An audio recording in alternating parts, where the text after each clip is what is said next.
আসসালামু আলাইকুম। সবাই কেমন আছেন? আলহামদুলিল্লাহ আমিও ভালো আছি।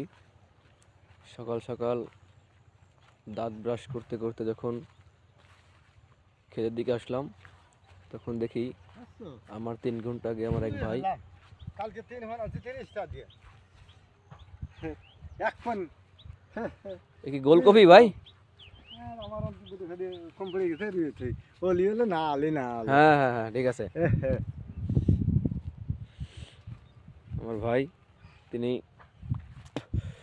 গোলকপির লাগালো এখন, যদিও সিজনের শেষ, তারপরে জমিটা ফেলানো থাকবে বিদেশে লাগিয়ে দিল, 2-4 পয়সা যা হয়। তো আমি এসে দেখলাম সকাল সকালই আমার ভাই তিনি আমার থেকে 2 ঘন্টা আগে এসে উপস্থিত জমিতে। দেখেন, এটা হচ্ছে গোলকপি, কেউ কেউ হোলকপিও বলে। তো এটা 1 হাত আড়ে 1 হাত লম্বা করে মাথায় মাথায় কেটে লাগাইছে, খুব ভালো হয়েছে।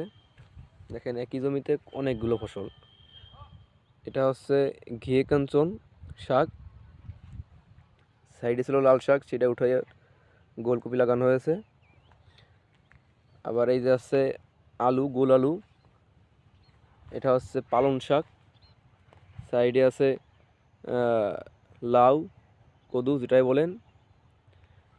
এই সাইডে আছে মূলা, তার ওই সাইডে ধনিয়া পাতা, নিচে আছে আবার গোলকপি, তার নিচে আছে সরিষা।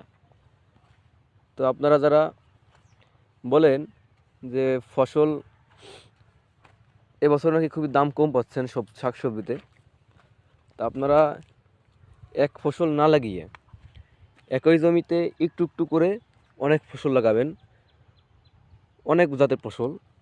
তাতে আপনার লোকসানের ভাগ খুবই কম হবে। কেননা যদি আপনার গোলকপি সস্তা হয় হাটে, ধনিয়া পাতায় দাম উঠবে। ধনিয়া পাতা সস্তা হলে আপনার গোল আলুতে দাম উঠবে। গোল আলুতে দাম না উঠলে পালং শাকে দাম উঠবে। পালং শাকে না হলে আপনি লাউতে দাম পাবেন। অর্থাৎ একটা না একটা আপনি দাম পাবেনই।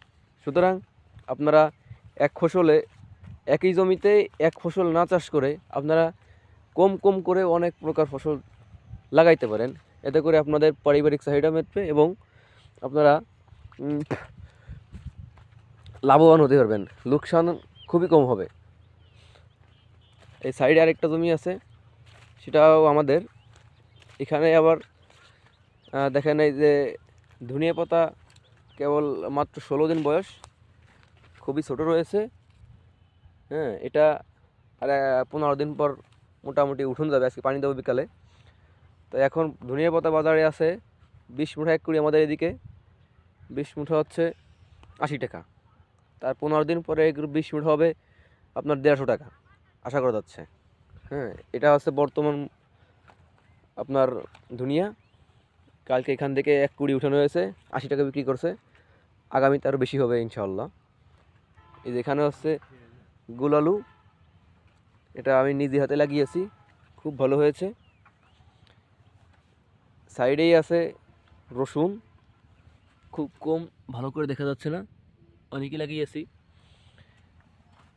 এ হচ্ছে গোলকপি, গোলকপি তো নেই, সরি, এটা হচ্ছে গোল আলু। আর এই যে মাসে বান্টি বরবটি গাছ, এখন বৃদ্ধ বয়স হয়ে গেছে তার, যদিও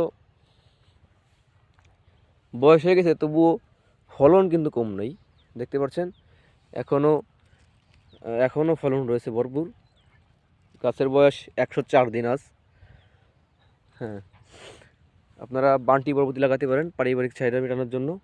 দেখেন, এই যে এটা আমি লাগিয়েছি 16 ডিসেম্বর, অর্থাৎ আজকে 22 দিন এই বয়স।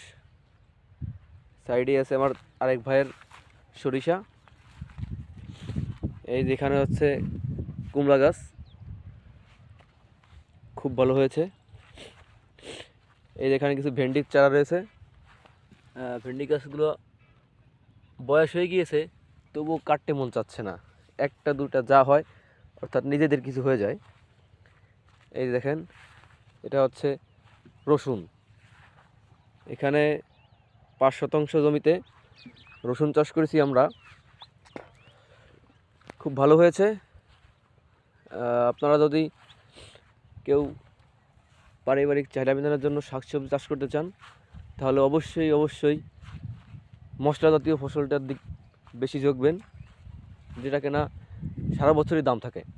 আপনি এই সিজনে বিক্রি করতে পারেন না পারেন, আপনি অন্য সিজনে বিক্রি করতে পারবেন। তো আমার এইখানে প্রায় 18 শতক জমিতে আমি গোলকপি, মূলা, রসুন, পেঁয়াজ, গোল আলু, পালং শাক, লাল শাক, গোলকপি, ফুলকপি, কদু, ঘিয়ে কাঞ্চন, বরবটি, আপনার আছে মিষ্টি কুমড়া ইত্যাদি প্রায় 8 থেকে 10 প্রকার সবজি চাষ করতেছি। এতে আমার পারিবারিক চাহিদাও মিটতেছে এবং আমি পাশাপাশি কিছু আর্থিক লাভবান হতে পারছি। যে বাজারে যাই, অর্থাৎ আমাদের এখানে মঙ্গলবার ও শুক্রবার হাট, তো আমি হাটে গেলেই কিছু না কিছু সবজি নিয়ে যাই এবং আমার মোটামুটি হাত খরচের টাকাটা চলে আসে। গাছে পানি দিচ্ছে ভাই, আশা করা যায় এখান দিয়ে কিছু লাভ হবে, অর্থাৎ শেষ বাজার তো। ধন্যবাদ, আপনারা দোয়া করবেন আমাদের জন্য, আর সবাই বেশি বেশি করে কৃষি ক্ষেত করবেন। আসসালামু আলাইকুম।